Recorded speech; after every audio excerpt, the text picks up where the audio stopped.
Hi friends, welcome to home season with love. எல்லோரும் சந்தோஷமாகவும் ஆரோக்கியமாகவும் இருக்கீங்க அப்படின்னு நான் நம்புகிறேன். இன்னைக்கு vlog வந்து 2 நாள் vlog-ஆக இருக்கும். ஸோ அவர் இறந்து வந்து 1 இயர் ஆச்சு. ஸோ அதுக்கு வந்து நாங்கள் ராமேஸ்வரம் போயிருந்தோம். அந்த வீடியோவும் வந்து இதில் இன்க்ளூட் பண்ணியிருக்கேன். இது வந்து டியூஸ்டே ஈவினிங் டைம். மித்துவுக்கு லீவு தான், பட் பாப்பாவுக்கு வந்து ஸ்கூல் இருந்ததுனால நாங்கள் வந்து கிளம்புறதுக்கு கொஞ்சம் டைம் ஆயிடுச்சு. என் கூடவே அவங்க இருக்காங்கன்ட்டு எல்லாருமே சொல்கிறீங்க இல்லையா? ஆமாம், என் கூட தான் இருக்காங்க. எனக்கு நல்லாவே தெரியும், அந்த ப்ரெசன்ஸ் தெரியுது. அதுக்கு 2 3 விஷயங்கள் நான் வந்து ஷேர் பண்ணுறேன். இது வந்து ஆவியோ இல்லை சீன் க்ரியேட் பண்ணுறனோ அதெல்லாம் இல்லை. பட் இருக்காங்க அப்படிங்கிறதுக்கு எனக்கு நிறையா இடத்துல வந்து காட்டியிருக்கு அப்படிங்கிறது தான் இந்த வீடியோவில் நான் ஷேர் பண்ணியிருக்க பாருங்கள். ஒரு 3:30க்கு கிளம்பலாம் அப்படின்னு பிளான் பண்ணியிருந்தோம். பட் அவளுக்கு கொஞ்சம் எக்ஸாம்ஸ் எல்லாம் இருந்தது. அதனால் 4:30 ஆகும்னா 4:30க்கு வரதுக்கு முன்னாடி கொஞ்சம் எங்கள் திங்ஸ் மட்டும் அரேஞ்ச் பண்ணி வச்சேன். அப்புறம் வந்ததுக்கப்புறம் அவள் எடுத்துக்கலாம் அப்படின்ட்டு. ஆக்சுவலாக பிளான் வந்து ஒரு நாள் தான். அதனால் பெரிய லக்கேஜ் எல்லாம் எதுவும் இல்லை. பட் இருந்தாலும் வீட்டு வேலைகள் எல்லாம் முடிச்சுட்டு அடுத்த நாள் ஒரு லான்ச் இருந்து அதுக்கான வீடியோஸ் எல்லாம் எடுத்துகிட்டு கொஞ்சம் எல்லாம் செட்டில் பண்ணிவிட்டு அப்புறம் கிளம்புறக்கு ரொம்பவே டைம் ஆயிடுச்சு. மித்துக்கு வந்து ஃபஸ்ட்டே சொல்லலை, கேட்டுகிட்டே இருப்பான் எவ்வளோ தூரம், எங்கே போகணும், என்ன ஏதுன்ட்டு. ஸோ அன்னைக்கு ஈவினிங் தான் சொன்னேன். சொல்லும் போதே அவனுக்கு கடலை பற்றி சொன்னோன்னே அவனுக்கு பயம் வந்துருச்சு. கடலை நான் இறங்கணுமா, எனக்கு பயமாக இருக்குது, என்னை ஏன் அங்கே கூட்டிகிட்டு போகிறீங்க, நான் போன தடவையே வந்து நான் எதுவும் பண்ணலை அப்படி இப்படின்ட்டு ஒரே ஒரு மாதிரி மூட் அவுட்டாகவே இருந்தான். சரி, நீ எதுவும் பண்ணாத, அம்மாவும் அக்காவும் தான் பண்ணுவோம் அப்படிங்கிற மாதிரி சொல்லி கூப்பிட்டு போனேன். நானும் பார்த்துட்டேன், ஒரு 10 நாளாகவே இந்த பேக்கில் வந்து ஏதாச்சும் பேக் பண்ணி கிளம்பிகிட்டே இருக்கும். கோயம்புத்தூர் போனேன்னா வந்ததுக்கப்புறம் பாப்பா ஸ்லீப் ஓவர்னு சொல்லிட்டு இதில் எதை பேக் பண்ணா, மறுபடியும் ராமேஸ்வரம். இதெல்லாம் வந்து இந்த 10 டேஸ்க்குள்ளே நடந்தது. எப்படியும் வந்து 2 செட் ஆயிரும். நான் கிளம்பும் போது தான் அம்மா சொன்னாங்க, காலையில் வந்து அந்த குளிச்சுட்டு தண்ணியிலேயே வந்து நம்ம அந்த துணிகளை விடணும் அப்படிங்கிற மாதிரி சொல்லியிருந்தாங்க கடலில். ஸோ அதுக்கு வந்து ஒரு பழைய ட்ரெஸ் எடுத்து வச்சுக்கோ 3 பேருக்கும். அப்புறம் அங்கேருந்து எப்படி ரூமுக்கு ஒரு ட்ரெஸ் போட்டு வரணும், அப்புறம் ரூமுக்கு வந்ததுக்கப்புறம் குளிச்சுட்டு ஒரு ட்ரெஸ்ஸை போட்டுட்டு ஊருக்கு திரும்பி வர மாதிரி இருக்கும். ஸோ எப்படியும் வந்து ஒரு 3 செட்டுனாலும் ஒரு ஆளுக்கு தேவைப்படும் அப்படின்ட்டு அப்படியே எல்லாத்தையும் பேக் பண்ணி வச்சாச்சு. எங்களுக்கு மட்டும் எடுத்து வச்சேன், பட் பாப்பா வந்ததுக்கப்புறம் எடுத்துக்கலான்ட்டு விட்டாச்சு. ஏன்னா அவள் தான் அதை எடுப்பா, நான் ஏதாச்சும் எடுத்து வச்சா அவளுக்கு பிடிக்காது. ஸோ உங்களுக்கு வந்து நான் சொல்லியிருந்தேன் இல்லையா, அவர் இறந்த அன்னைக்கு வந்து நான் ஏதாச்சும் யாராச்சுக்கு பண்ணணும் அப்படின்ட்டு கேன்சர் சென்டருக்கு பண்ணலாம் அப்படின்ட்டு தான் யோசித்தேன். பட் எங்கள் 2 பேர்த்த பொறுத்த வரைக்கும் எஜுகேஷனுக்கு ஹெல்ப் பண்ணணுன்ட்டு நிறைய தடவை நாங்கள் வந்து பேசியிருக்கிறோம். அதனால சரின்ட்டு ஒருத்தரை மட்டும் சூஸ் பண்ணினேன். அவங்க வந்து எனக்கு ரொம்ப நல்லா தெரிஞ்சவங்க தான். ஹஸ்பண்டு கூட இல்லை, இருக்காங்க பட் கூட அவங்க கூட இல்லை. ஆனால் அவங்க 2 குழந்தைகளை வச்சுட்டு எவ்வளோ கஷ்டப்படுறாங்கன்ட்டு எனக்கு தெரியும். நான் அவங்கக்கிட்ட வந்து பணம் கொடுக்குறேன் அப்படிங்கிற மாதிரிலாம் ஒரு நாளும் இன்டிமேட் பண்ணதில்லை. பட் டெய்லி அவங்கள நான் பார்ப்பேன். ஸோ ஃபீஸ் கட்டுறதில்ல அவங்களுக்கு எவ்வளோ ஸ்ட்ரகிள் இருக்குது அப்படின்ட்டு அவங்க பேசும்போதே தெரிஞ்சுது. பட் எந்த ஒரு பணமும் என்கிட்ட எதிர்பார்த்து அவங்க சொல்லலை அப்படிங்கிறதும் எனக்கு நல்லா தெரியும். நல்ல ட்ரஸ்டட் பர்சன். ஸோ அதனால் குழந்தைங்க இப்போ தான் வந்து ஜாயின் பண்ண போகிறாங்க, 2வது குழந்தைய. அவங்களுக்கு வந்து நாம் கொடுக்குற ஒரு தொகை கண்டிப்பாக ரொம்ப ஹெல்ப்ஃபுல்லாக இருக்கும் அப்படின்ட்டு நான் நினச்சி கொடுக்கணும். பட் நான் கொடுக்கும்போது அவங்க வாங்கிக்கணும், அதுதான் வந்து ரொம்ப முக்கியம். ஏன்னா அந்த மாதிரி ஒரு பர்சன் தான் அவங்க. ஸோ இந்த பணம் வந்து அவங்களுக்கு போய் சேரணும் அப்படின்ட்டு முழு மனசோட எடுத்து வச்சுருக்கேன். எனக்கு வந்து என்னோட சம்பாத்தியத்தில் என்னால் முடிஞ்ச உதவியை இந்த வருஷம் பண்ணியிருக்கேன். இந்த யூனிவர்ஸ் வந்து நம்மளை எந்த அளவுக்கு கொண்டு போகுமோ கொண்டு போகட்டும். என்னால் அந்த வருஷத்துக்கு எவ்வளோ முடியுமோ இந்த மாதிரி குழந்தைகளுக்கு ட்ரஸ்டடான ஒரு இதாக இருந்துச்சு அப்படின்னா கண்டிப்பாக வருஷம் வருஷம் ஹெல்ப் பண்ணணும் அப்படிங்கிறது தான் வந்து என்னோட இது. முந்தின நாளே எல்லாத்தையும் எடுத்து வையின்னு சொன்னேன். ஒரு 1/2 அன் ஹவர் கூட டைம் ஆகாது, நீ எடுத்து வச்சுட்டு போ, நான் பேக் பண்ணுறேன்ட்டு. ஏன்னா இங்கே லேட் ஆச்சு அப்படின்னா ராமேஸ்வரம் போய் சேர்றதுக்கு டைம் ஆகும். ஏன்னா நாம் போகிறது ஈவி வண்டி. இடையில கண்டிப்பாக வந்து ஒரு தடவை சார்ஜ் போட்டே ஆகணும். அதுவும் போகிற வழியில் செக் பண்ணி பார்த்தோம் அப்படின்னா ராமநாதபுரத்தில் மட்டும்தான் வந்து அந்த வாட்ஸ் கம்மியாக இருக்கிற மாதிரி சார்ஜர் இருக்குது. ஸோ எப்படி அங்கேயே ஒரு 45 மினிட்ஸ் டைம் போயிடும். இதெல்லாம் பிளான் பண்ணி தான் முந்தின நாள் எடுத்து வைக்க சொன்னேன். மேடம் எடுத்து வைக்கவே இல்லை. நானாக ஏதாவது 2 எடுத்து வச்சுட்டு வந்தேன் அப்படின்னா அவளுக்கு இந்த சம்மருக்கு செட் ஆகாது அப்படி இப்படின்னு ஏதாச்சும் சொல்லுவாள். ஏன்னா லாஸ்ட் மினிட் என்ன டென்ஷன் பண்ணி கூட்டிகிட்டு போகிறதுல அவளுக்கு அப்படி ஒரு சந்தோஷம். எங்க பார்த்தாலுமே வந்து ரிலாக்ஸா கிளம்புற மாதிரியே இல்ல. எல்லா வேலைகளும் முடிச்சுட்டு, இந்த டென்ஷனோட கார் ஏறணும் அப்படின்னா, நமக்கு அதிலிருந்து ரிலாக்ஸ் ஆகறக்கு ஒரு 1/2 அன் ஹவர் டைம் ஆகும். இந்த குழந்தைகள வச்சுட்டு எதுக்கு அந்த ரிஸ்க் அப்படின்ட்டு டிரைவர் ஒருத்தர பார்த்து வச்சிருக்கேன். ஸோ லாங் டிரைவ் எல்லாம் போகும்போது அவர கூப்பிட்டு போயறது. கிளம்புறக்கு முன்னாடியே குறிப்பிட்ட அந்த தொகைய வந்து தனியா எடுத்து வச்சுட்டு தான் கிளம்புனேன். போயிட்டு வந்ததுக்கப்புறம் அவங்கள பார்த்து குடுத்துக்கலாம் அப்படின்ட்டு. சின்ன சின்னதா என்னால எது செய்ய முடியுதோ அத செஞ்சுடுறேன். அந்த புண்ணியம் வந்து குழந்தைகள போய் சேரணும். அவ்வளோதான், வேற எதுவும் இல்ல. நான் வந்து ஏதாச்சும் செய்யணும் அப்படின்னு நினைச்சா, இந்த 4 விஷயங்கள்ல ஏதாவது ஒண்ணா தான் இருக்கும். ஒண்ணு வந்து செடி நெறையா வாங்கி வைக்கணும். அதாவது மரங்களா ஆகணும் அப்படின்ட்டு. ஸோ என்னை பொறுத்த வரைக்கும் வந்து பெங்களூர்ல என்னால முடிஞ்ச அளவுக்கு ஸ்கூல்ஸ்ல நான் குடுத்துருக்கேன். என் பேர சொல்றதுக்கு ஒரு 500 செடினாலும் கண்டிப்பா அங்க இருக்கும். அது மரங்களா கூட இப்ப ஆயிருக்கலாம். கண்டிப்பா அது இருக்கும் அப்படின்ட்டு எனக்கு ஒரு நம்பிக்கை இருக்கு. ஸோ இதுல நான் யோசிப்பேன். 2வது வந்து குழந்தைகளோட படிப்பு. ட்ரஸ்டடா இருந்தாங்க அப்படின்னா கண்டிப்பா என்னால முடிஞ்ச ஹெல்ப் நான் வந்து பண்ணியிருக்கேன், பண்றேன், பண்ணவும் போறேன். 3வது வந்து ஆதரவற்ற குழந்தைகளுக்கு நல்ல ஒரு சாப்பாடு அந்த மாதிரி. பட் நான் என் கண் முன்னாடி அது நடக்கணும் அப்படின்ட்டு யோசிப்பேன். 4வது விஷயம் வந்து ஆதரவற்ற பெரியவங்க இருப்பாங்க இல்லையா? அவங்களுக்கு. இந்த 4 மட்டும் தான் இது பண்ணுவேன். மத்தபடி கோவிலுக்கெல்லாம் போகணும், பண்ணணும் அப்படிங்கிறதெல்லாம் வந்து அதாவது கோயிலுக்கு போய் செய்யணும் அப்படிங்கிறதெல்லாம் இல்ல. அங்க பண்றதும் ஒண்ணு தான், இவங்களுக்கு பண்றதும் ஒண்ணு தான் என்னை பொறுத்தவரைக்கும். ஸோ இந்த மந்த் பார்த்தீங்கன்னா, இண்டஸ் வேலியிலிருந்து நமக்காக 3 ப்ராடக்ட்ஸ் வந்து ரிவ்யூக்காக அனுப்பி வச்சிருந்தாங்க. ஃபர்ஸ்ட்டு வந்து stainless steel vacuum insulated water bottle. இதில வந்து கார்க் லிட் குடுத்துருக்காங்க. Double wall, vacuum insulated, hot and cold எது வேணாலும் நம்ம வந்து ஊத்தி வச்சுக்கலாம். 500 எம்எல் கெப்பாசிட்டி இருக்கு. பிபிஏ ஃப்ரீ, 100% டாக்ஸின் ஃப்ரீயும் கூட.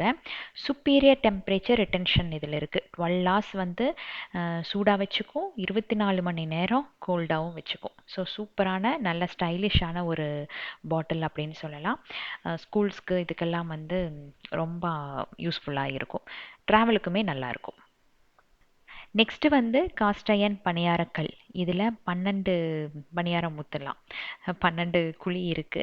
இதுலயே நான் வந்து சின்னது யூஸ் பண்ணிட்டுருக்கேன். ரொம்ப ரொம்ப நல்லாயிருக்கு. இந்த ஒட்டுறதோ அந்த மாதிரியெல்லாம் எதுவும் இல்லை.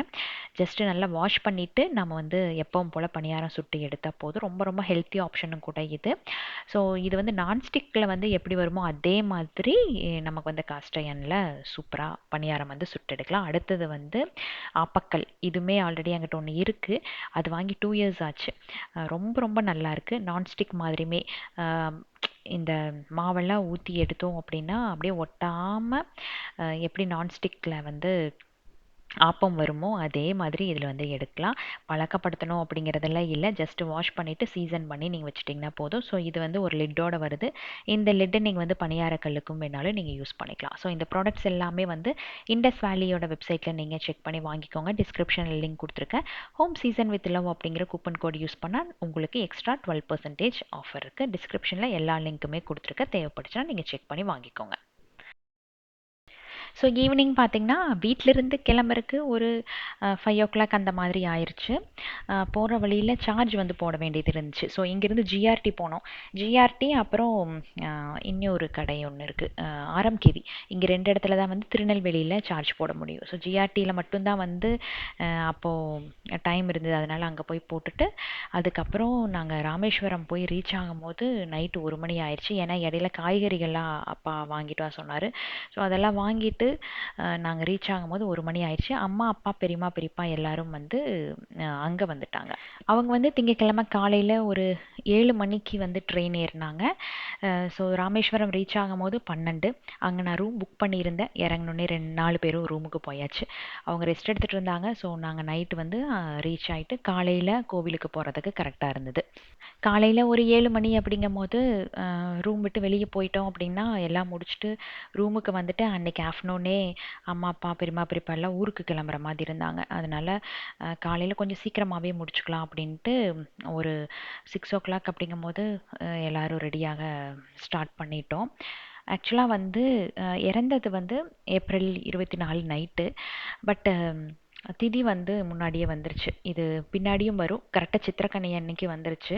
பட் வருஷப்பிறப்பு அன்னைக்கு கும்பிடுறதெல்லாம் வந்து ஆம், எனக்கு வந்து ஒரு பெரிய இதாக தோணல. ஏன்னா ப்ரையாரிட்டி வந்து எதுக்கு கொடுக்கணுமோ அதுக்கு தான் கொடுக்கணும். எனக்கு அவரோட திதி அன்னைக்கு கரெக்டாக கொடுத்துடணும் அப்படின்னு தோணுச்சு. ஸோ வருஷப்பிறப்பெல்லாம் நான் பார்க்கல. அதனால சித்திரக்கனி அன்னைக்கு வந்து அவருக்கு அந்த வருஷாந்திரத்தை கும்பிட்டோம். ஆக்சுவலாக இதெல்லாம் வந்து ஊரில் பண்ணுவாங்க. பட் எனக்கு அதில் ஏதோ ஒரு உடன்பாடு இல்லை. தனுஷ்கோடி, ராமேஸ்வரம் இது வந்து அவருக்கு சம்திங் ஏதோ ஒரு அட்டாச்மெண்ட். அடிக்கடி அதை பற்றி பேசிகிட்டே இருப்பார். பட் 4 பேர் ஒன்றா வரணுன்ட்டு நாங்கள் பிளான் பண்ணி வச்சுருந்தோம். வர முடியலன்னு சொன்னேன் இல்லையா? அதனால தான் அஸ்தி கொண்டு வந்தே நான் இங்கே கரைச்சேன். ஸோ ஃபஸ்ட் இயரும் வந்து எனக்கு அவருக்கு இங்கே திருப்தியாக பண்ணணும் அப்படிங்கிறது தான். ஊரில் வந்து எல்லோரையும் கூப்பிட்டு பண்ணி மறுபடியும் அந்த பழைய எமோஷன்ஸ்குள்ளே எல்லாரும் போய் அந்த பழைய விஷயங்கள் பேசி அதுக்குள்ளே மறுபடியும் இன்டெப்த்தாக போகிறக்கு எனக்கு விருப்பம் இல்லை. அண்டு பசங்களுக்கும் அப்படி தான். ஐ மீன் பசங்களையும் வந்து எனக்கு அதுக்குள்ளே கொண்டு போகிறதுக்கு சுத்தமாக விருப்பம் இல்லை. அதனால் சாமி கும்பிட்ட மாதிரி இருந்துட்டு போட்டோம் அப்படின்ட்டு இந்த மாதிரி பிளான் பண்ணியாச்சு. ஸோ அப்பாட்ட கேட்கும் போது அப்பாவும் ஓகே அதுதான் பெஸ்ட் அப்படின்னாரு. அதனால் இந்த மாதிரி பிளான் பண்ணிட்டோம். இந்த மித்திரனை சமாதானப்படுத்துறதுக்கே எனக்கு வந்து பெரும் பாடா இருந்தது. ஐயோ! என்னை கடலுக்குள்ள இறக்கி விட்டுருவாங்க. அவனுக்கு தண்ணின்னா ரொம்ப பயம். அதில் இறக்கி விட்டுருவாங்க. நான் என்ன பண்ண போறேன், என்ன பண்ண போறேன்ட்டு ஒரே இது. ரூம் விட்டு வெளியே வர மாட்டேன்ட்டு செம பயம் அவனுக்கு. அவனை சமாதானம் பண்ணி கூட்டிட்டு போறதுக்கே பெரிய விஷயமாயிருச்சு. என்னை விட்டு எங்கேயும் போயிடாத, என்னை விட்டு தள்ளி போயிடாத, என்னை தண்ணிக்குள்ள இறக்கி விட்டுருவா, அம்முக்கா முக்கியமா என்னை பிடிச்சி உள்ள தள்ளி விட்டுருவா, என்னென்னமோ அவனோட மைண்ட்ல ஓடிட்டே இருந்தது. ஸோ காலையில் வந்து ஒரு 7 மணி அப்படிங்கும்போது எல்லாருமே கிளம்பிட்டோம். நாங்கள் ராமேஸ்வரத்தில் போயிட்டு ஃபஸ்ட்டு திதி கொடுத்துட்டு அப்புறம் அங்கேருந்து தனுஷ்கோடி போய் அங்கே பிண்ட பிரசாத்தி எல்லாம் வந்து தண்ணியில் விடுறது அப்படிங்கிறது தான் வந்து பிளானு. ஸோ ஃபஸ்ட்டு ராமேஸ்வரம் கோயிலுக்கு போயிட்டு ஒரு ஐயரை பிடிச்சி நாங்கள் வந்து அங்கே என்னென்ன சடங்குகள் செய்யணுமோ அதெல்லாம் பண்ணியாச்சு. ஸோ அவர் வந்து என் கூட தான் இருக்காரு அப்படின்ட்டு சொன்னேன் இல்லையா? அதுக்கு வந்து ஒரு 4 விஷயம் சொல்கிறேன். இது வந்து மறுபடியும் சொல்கிறேன், யாரையும் வந்து பயமுறுத்துறக்கோ இது வந்து ஆவி பேய் அந்த மாதிரியோ எதுவும் இல்லை. பட் என் கூட இருக்காங்க அப்படிங்கிறதுக்கான ஒரு உதாரணத்தை தான் நான் சொல்கிறேன். சில விஷயங்கள் நடந்த விஷயத்தை தான் இன்றைக்கி ஷேர் பண்ணுறேன். ஆக்சுவலாக வந்து அவர் இறந்தார் இல்லையா? இறந்த அன்னைக்கு நம்ம சென்னையிலேருந்து இங்கே வந்தாச்சு. ஸோ அடுத்த நாள் வந்து எல்லா காரியங்களும் முடிஞ்சிருச்சு. முடிஞ்ச உடனே நான் என்ன பண்ணினேன் அப்படின்னா, நான் ரூம்குள்ளே வந்துட்டேன். வந்து நான் வந்து நல்லா தூங்கிட்டேன். ஓகேவா? அடிச்சு போட்ட மாதிரி ஒரு தூக்கம்னு சொல்லுவாங்களே, அந்த மாதிரி. அங்கே என்ன நடந்ததுன்னெல்லாம் எனக்கு தெரியல. அங்கே முடிச்சுட்டு வந்த உடனே தலைக்கு தண்ணி ஊற்றிட்டு ரூம்குள்ளே வந்து படுத்தவ தான். அதுக்கப்புறம் ரொம்ப நேரம் ஆச்சு. ஈவினிங் நைட்டே ஆயிருக்கும்னு வச்சுக்கோங்களேன். அந்த மாதிரி ஒரு டைமில் டக்குன்னு என் முதுகு மேலே நான் வந்து திரும்பி படுத்திருக்கேன். என் ஷோல்டர் மேலே நல்ல ஒரு கை மேலே படுது. முழிச்சிட்டேன் நான். சரிங்களா? முழிச்சு நான் வந்து பின்னாடி திரும்பவே இல்லை. பட் அந்த ஃபீல் எனக்கு இருந்துகிட்டே, இந்த கனவுன்னு நினச்சேன். பட் அந்த ஃபீல் வந்து எனக்கு இருந்துகிட்டே இருந்தது. எனக்கு தெரியும் இல்லையா அந்த வார்ம், அது வந்து என் தோள்பட்டை மேலே இருந்துகிட்டே இருக்கு. எனக்கு முன்னாடி பாப்பா படுத்திருக்கா. நான் அவள் திரும்பிடுவாளோன்னு எனக்கு ஒரு பயம் வேற. ஸோ அதனால் நான் அப்படியே கண்ணை மூடி படுத்துக்கிட்டேன். ஒரு 1/2 hour அந்த கை அப்படியே இருந்த மாதிரி தான் இருந்தது. அதுக்கப்புறம் மெல்ல மெல்ல மெல்ல மெல்ல அப்படியே எழுந்துருச்சு. ஐ மீன் எனக்கு அந்த ஒரு இது மாறணும் இல்லையா? அப்புறம் மெல்ல மெல்ல திரும்பி நான் வந்து வெளியே ஹாலுக்கெல்லாம் போய் முன்னாடி எல்லா பக்கம் சுற்ற ஆரம்பிக்க வரைக்குமே அந்த வார்ம் வந்து, அதாவது அந்த சூடு, கை சூடு வந்து என் தோள்பட்டை மேலே இருந்துகிட்டே இருந்தது. அது ரொம்ப நேரம் இருந்தது எனக்கு. அது வந்து ஃபஸ்ட்டு. நெக்ஸ்ட்டு வந்து பாப்பாவோட மார்க்கு 400 எபோவ் 450க்குள்ளே எடுப்பான் அப்படிங்கிற மாதிரி எனக்கு சொல்கிறாரு. அதே மாதிரி ரிசல்ட்டில் மார்க் வந்தது. அது செகண்டு. 3வது விஷயம் வந்து கேட்டு தயவு செஞ்சு அதிர்ச்சியெல்லாம் ஆகக்கூடாது. இது வந்து நான் ஷேர் பண்ணக்கூடாது அப்படின்னு தான் நினச்சேன். பட் இருந்தாலும் நம்மளுக்கு மீறி சில சக்திகள் இருக்குது அப்படிங்கிறதுக்காக தான் இதுகளை சொல்கிறேன். நான் வந்து இங்கிருந்து கிளம்பி பெங்களூர் போயிட்டேன். எல்லாத்தையும் வந்து திங்ஸை வெக்கேட் பண்ணிவிட்டு போகணும் அப்படிங்கிறதுக்காக. உங்களுக்கு ஞாபகம் இருக்கா? ஸோ பெங்களூர் வீட்டுக்குள்ளே போகும்போது மேலே எங்களோட பெட்ரூம், ஓகேவா? எங்களோட மாஸ்டர் பெட்ரூம். அந்த பெட்ரூமில் ஃபேன் வந்து ஓடிட்டே இருக்குது. ஆக்சுவலாக நாங்கள் இல்லாதப்போ மெய்டு வந்து க்ளீன் பண்ணினாங்க. அந்த மெய்ட் கூட அந்த ரூம்குள்ளே போகல. ஏன்னா அவங்க உள்ளே வரும்போதே அந்த ஃபேன் வந்து செம்ம ஸ்பீடில் ஓடிட்டே இருந்துதான். அம்மா வந்து அந்த வீட்டை விட்டு ஊருக்கு பொள்ளாச்சி போகும்போது எல்லா ரூம்லேயும் ஃபேனு லைட் எல்லாம் ஆஃப் பண்ணிட்டு தான் போயிருக்காங்க. பட் அந்த ஃபேன் வந்து அவ்வளோ ஸ்பீடாக நாங்கள் வச்சு படுத்ததே இல்லை. நானும் மித்திரனும் வந்து அவ்வளோ ஸ்பீட் வச்சு படுக்கிறதுக்கு இஷ்டப்பட மாட்டோம். பட் அவங்க அப்பாவுக்கு வந்து ஃபேன் ரொம்ப ஸ்பீடாக இருக்கணும், ஹை ஸ்பீடில் இருந்தால் தான் தூங்குவார் அந்த மாதிரி. ஸோ அந்த ஃபேன் வந்து ஓடிட்டே இருக்குது. இவங்க யாருமே மேலே போக மாட்டேங்கிறாங்க, அந்த ரூமையும் திறக்க மாட்டேங்கிறாங்க. ஒரு பயம் வந்துருச்சு. நாங்கள் லேடிஸ் மட்டும்தான் இருந்தோம், எல்லாத்துக்கும் ஒரு பயம் வந்துருச்சு. உள்ளே போக மாட்டேன்ட்டாங்க. நான் போகிறதுக்கும் என்னை வந்து விட மாட்டேன்ட்டாங்க. அப்போ நான் ஃபோன் பண்ணி மெய்டு கிட்ட கேட்கும் போது என்னன்னாங்க, அக்கா நான் வந்து வீட்டை க்ளீன் பண்ணுவேன், ஆனால் என்னால் அந்த ரூம்குள்ளே போக முடியலக்கா. ஏன்னா எனக்கு ஒரு பயம் இருந்ததுக்கா, அந்த ரூம்குள்ளே யாரோ இருக்கிற மாதிரியும் அந்த ஃபேன் வந்து பயங்கர ஸ்பீடாக சுற்றிட்டு இருக்க மாதிரியும். பட் அண்ணா வந்து இல்லைங்கிற பட்சத்தில் எனக்கு அந்த ரூம்குள்ளே போகிறதுக்கு ஒரு மாதிரி பயமாக இருந்துச்சுக்கா. அதனால் நான் மோஸ்ட்லி மேல் ஃப்ளோரை வந்து க்ளீனே பண்ணலக்கா, கீழே மட்டும் க்ளீன் பண்ணிட்டு வந்துட்டேன் அப்படின்னாங்க. இது வந்து அன்னைக்கு நான் போகும்போது. ஆனால் அடுத்த நாள் என்ன பண்ணேன் அப்படின்னா, நான் தைரியமாக உள்ளே போயிட்டேன். நம்மளை யார் என்ன பண்ணிட போகிறா அப்படின்ட்டு நான் தைரியமாக அந்த ரூம்குள்ளே போயிட்டேன். ஃபேன் ஆஃப் பண்ணுற, ஃபேன் ஆஃப் ஆகலை. ப்ராமிஸாக சொல்கிறேன், நீங்கள் நம்புவீங்களோ நம்ப மாட்டீங்களோ, அந்த ஃபேன் ஆஃப் ஆகவே இல்லை. ரெகுலேட்டரை திருப்பினால் ஆஃப் பண்ண முடியல. 2 சுவிட்ச் இருக்கும் இல்லையா, ஸோ 2 சுவிட்சையும் வந்து என்னென்னமோ பண்ணுறோம், எது பண்ணியுமே வந்து அந்த ஃபேன் ஆஃப் ஆகவே இல்லை. அவ்வளோ ஸ்பீடாக சுற்றிட்டே இருக்குது. ஸோ ஏதாச்சும் வந்து ஒரு ஒயரில் ப்ராப்ளமாக இருக்குமோ அப்படின்ட்டும் தோணுச்சு. அதனால் என்ன பண்ணிட்டேன்னா, அந்த ரூமை வந்து யாரும் டிஸ்டர்ப் பண்ண வேண்டாம், நம்ம க்ளோஸ் பண்ணிடலான்ட்டு அந்த ரூம் யூஸ் பண்ணவே இல்லை. எனக்கு இருந்த வேலையில் எலக்ட்ரீஷியனை கூப்பிடல. ஸோ 2 நாளாக அந்த ஃபேன் வந்து நாங்கள் இருக்கும் போதும் ஓடிட்டே தான் இருந்தது. கிளம்பி வரும்போது தான் பார்த்தீங்கன்னா, எலக்ட்ரீஷியனை கூப்பிட்டு அந்த பாக்ஸ் எல்லாம் கழட்டி அப்புறம் என்னென்னமோ பண்ணி அதை ஆஃப் பண்ணார். ஆக்சுவலாக அவருக்கு இந்த விஷயமெல்லாம் எதுவும் தெரியாது. ஆனால் அவருக்குள்ள ஒரு குழப்பம், இது எப்படி இப்படி சுற்றிட்டே இருக்குது அப்படிங்கிற மாதிரி அவருக்கே வந்து ஒரு பெரிய ஆச்சரியமாக இருந்தது. ஸோ இது வந்து ஒரு 3வது விஷயம். இன்னொன்று என்ன அப்படின்னு பார்த்தீங்கன்னா, எல்லா விஷயமே 2 பேரும் வந்து வாட்ஸ்அப் அப்புறம் இன்ஸ்டாகிராமில் காலையில் வைக்கிற பாட்டு வந்து மோஸ்ட்லி அவர் சூஸ் பண்ணுறதா இருக்கும். ஸோ நான் எதா இருந்தாலுமே நான் இன்ஸ்டாகிராமுக்குள்ளே ஸ்டோரியாக வைக்கிற பாட்டு வந்து அவருக்கு ரொம்ப பிடிச்ச விஷயமா இருக்கும். நான் ஏதாச்சும் ஒரு விஷயத்தை கன்வே பண்ணுற மாதிரி இருக்கும். இது வந்து அவர் இருக்கும்போதே. ஸோ காலையில் அதுக்கு ஒரு பாட்டு வைக்கிறதுனால 2 பேரும் ரொம்ப நேரம் வந்து இந்த லைன் வைக்கலாம் அந்த லைன் வைக்கலாம் டிஸ்கஸ் பண்ணி தான் வைப்போம். ஸோ இன்ஸ்டாகிராம் பொறுத்த வரைக்கும் ஸ்டோரியில் நான் கன்வே பண்ணுற விஷயம் அவருக்கு போய் சேரணும் அப்படிங்கிற மாதிரி எனக்கு ஃபீல் இருந்துகிட்டே இருக்கும் இப்போ வரைக்குமே. அண்ட் வாட்ஸ்அப்பில் எல்லா விஷயம் அப்டேட் பண்ணிக்கிட்டே இருப்பேன். இப்போவுமே பார்த்தீங்கன்னா, எனக்கு எந்த விஷயம் செய்யணும்னு தோணுதோ, செஞ்சு முடிச்சனோ எல்லாத்தையுமே வந்து நான் வாட்ஸ்அப்பில் வந்து அப்டேட் பண்ணிகிட்டே இருப்பேன்.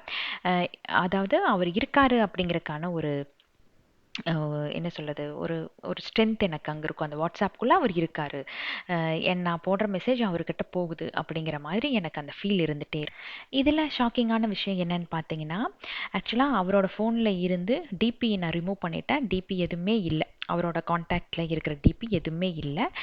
ஸோ எஸ் அப்படிங்கிற ஒரு லெட்டர் மட்டும்தான் இருக்கும். நான் என்னோட ஃபோனில் இருந்து பார்க்கும்போது டிபி இல்லாமல் தான் நான் இருக்கணும்.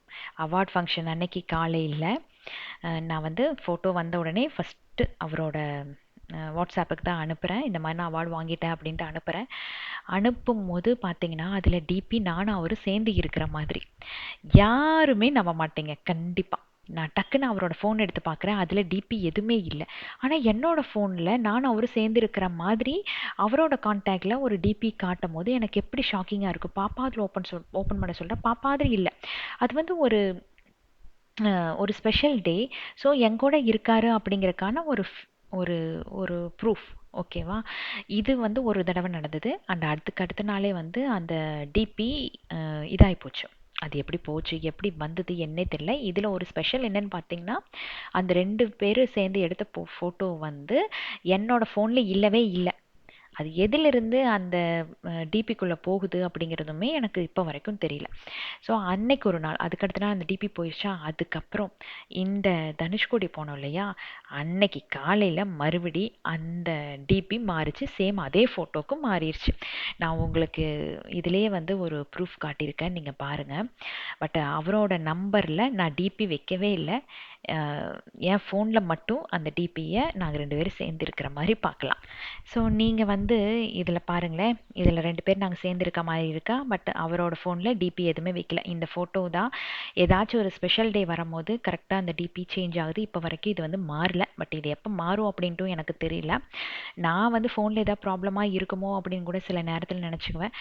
ஆனாலும் என்னோட உள்ளுணர்வு இல்லை, இது வந்து ஒரு ஸ்பெஷல் டே, அதுக்காக அது சேர்ந்துருக்கு அப்படிங்கிற மாதிரியும் எனக்கு தோணும். ஸோ இந்த மாதிரி விஷயங்கள் தான் வந்து அவங்க எங்கள் கூடயே இருக்காங்க அப்படிங்கிறதுக்கான ஒரு ப்ரூஃப் அப்படின்னு வச்சுக்கலாம். இந்த ஃபோட்டோவெல்லாம் நான் வந்து வாட்ஸ்அப்பில் எடுத்து அக்காக்கெல்லாம் அனுப்புன. அவள் வந்து ரொம்பவே ஷாக் ஆயிட்டா. அண்டு நானும் வந்து அந்த அவார்ட் ஃபங்க்ஷன் முடிச்சுட்டு இதை காட்டும் போது அவளோட ஃபோன்லேயும் செக் பண்ணுறா, இல்லை அப்படிங்கிறா. பட் இதெல்லாம் வந்து என்ன சொல்கிறது அப்படின்ட்டு எனக்கு தெரியல. இன்டெப்த்தாக பார்த்தோம் அப்படின்னா இது சிலருக்கு பயம் கொடுக்கும். பட் எனக்கு அப்படி இல்லை. என்னோட கார்டியன் ஏஞ்சல் அவங்க தான் அப்படின்ட்டு நான் எடுத்துகிட்டு போகிறேன். நான் வந்து ப்ராமிஸ் பண்ண விஷயங்கள் நிறையா இருக்குது. அண்ட் அவர் நானும் வந்து ஹாஸ்பிட்டலில் பேசிக்கிட்ட விஷயம் எக்கச்சக்கம். அதில் ஒரு 1/4 நான் முடிச்சிருக்கேன். மீதி இருக்கிறதும் வந்து என் கூட துணை இருந்து எல்லாத்தையுமே வந்து செயல்படுத்துவேன் அப்படின்ட்டு ஒரு பெரிய நம்பிக்கையோடு இருக்கேன். கண்டிப்பாக அதுவும் நடக்கும். என்னையும் பாப்பாவையும் மித்துவும் வந்து ரொம்ப ரொம்ப சேஃபான ஒரு ஹேண்டில் வச்சுருப்பாரு. எனக்கு அதில் நம்பிக்கை இருக்குது. எந்த மாதிரி வந்து பேசணுமோ பண்ணணுமோ அதே மாதிரியே வந்து வாழ்க்கை இப்போ போயிட்டுருக்கு. அவ்வளோதான் நான் சொல்லுவேன். ஏன்னா அவர் இல்லை, இந்த மாதிரி எங்களை இருந்து கைட் பண்ணிகிட்ருக்காரு. இதை வந்து நல்லபடியாக நான் கொண்டு போவேன். அதில் வந்து எந்த ஒரு மாற்றமும் இல்லை. ஏன்னா நாங்கள் 3 பேர் படுற கஷ்டத்தை வந்து கண்டிப்பாக அவர்னால பார்க்க முடியாது. அண்ட் நான் போடுற எஃபோர்ட், நான் படுற கஷ்டம், எனக்கு எந்த மாதிரியான விஷயங்கள் எல்லாம் வந்து ஹர்ட் பண்ணுது அப்படிங்கிறதுக்கு எல்லாத்துக்குமே வந்து கரெக்டாக அந்தந்த டைமில் எனக்கு வந்து சொல்யூஷன் கிடைச்சிரும். நான் உட்காந்து அழுதுனாலுமே வந்து எனக்கு ஒரு 1/2 ஹவரில் அதுக்கான சொல்யூஷன் கண்டிப்பாக கிடைக்கும். நான் சொல்லி எனக்கு இதை செய்யுங்க பண்ணுங்கனால நான் ஒரு நாளும் கேட்டதில்லை. அண்ட் ஒரு நாள் கூட எங்கள் வீட்டில் அவருக்கு நான் தீபம் போட்டது இல்லை. ஏன்னா நான் வந்து இன்னுமே அவர் என்னை விட்டு போயிட்டாரு, எங்கள் 3 பேர்த்தை விட்டு போயிட்டாரு அப்படின்ட்டு ஒரு நாளும் நான் நினச்சதில்லை. அதனால தான் அவரோட ஃபோட்டோ வந்து வீட்டில் தனியாக கூட வச்சது இல்லை, வைக்கவும் மாட்டேன். அது வந்து எப்போவுமே வந்து ஃபேமிலியோடு தான் சேர்ந்து இருக்கும். தனியாக வைக்கிறதுக்கான இதெல்லாம் இல்லை. அதை நான் அக்செப்டும் பண்ணிக்க மாட்டேன். என் குழந்தைகளும் அப்படி தான். நீங்கள் சொன்னால் நம்ப மாட்டீங்க. ஹாஸ்பிட்டலில் இருக்கும்போது ஒரு சில பேரை வந்து சொல்லி இவங்கெல்லாம் வந்து ஃபேக் பீப்புள்னு, இவங்களையெல்லாம் நம்பாத அப்படின்ட்டு எனக்கு கொடுத்தவங்களோட உண்மையான முகமெல்லாம் நான் ஹாஸ்பிட்டல்லேருந்து வெளியே வந்த உடனே தெரிய ஆரம்பிச்சுது. ஸோ அவங்க வந்து ரியல் ஃபேஸை காட்டும் போது அதுலேருந்து நான் மூவ் ஆகி வெளியே வந்துட்டேன் இல்லையா. அப்போ வந்து எனக்கு யாருமே ஹெல்ப்ஃபுல்லாக இல்லை. பட் ஒவ்வொரு இடத்துலையும் வந்து எனக்கு கைட் பண்ணுறதுக்கு அவராக அனுப்புன மாதிரி நிறைய பேர் என்னோடய வாழ்க்கையில் வந்து சேர்ந்தாங்க. ஸோ அதெல்லாம் வந்து எனக்கு ஒரு பெரிய பிளெஸ்ஸிங் அப்படின்னு தான் நினைக்கிறேன். உண்மையாலுமே அந்த மாதிரி கஷ்டங்கள்லேருந்து வெளியே வர்றதுக்கு யாருனாலே முடியாது. பட் நான் வெளியே வந்தேன்.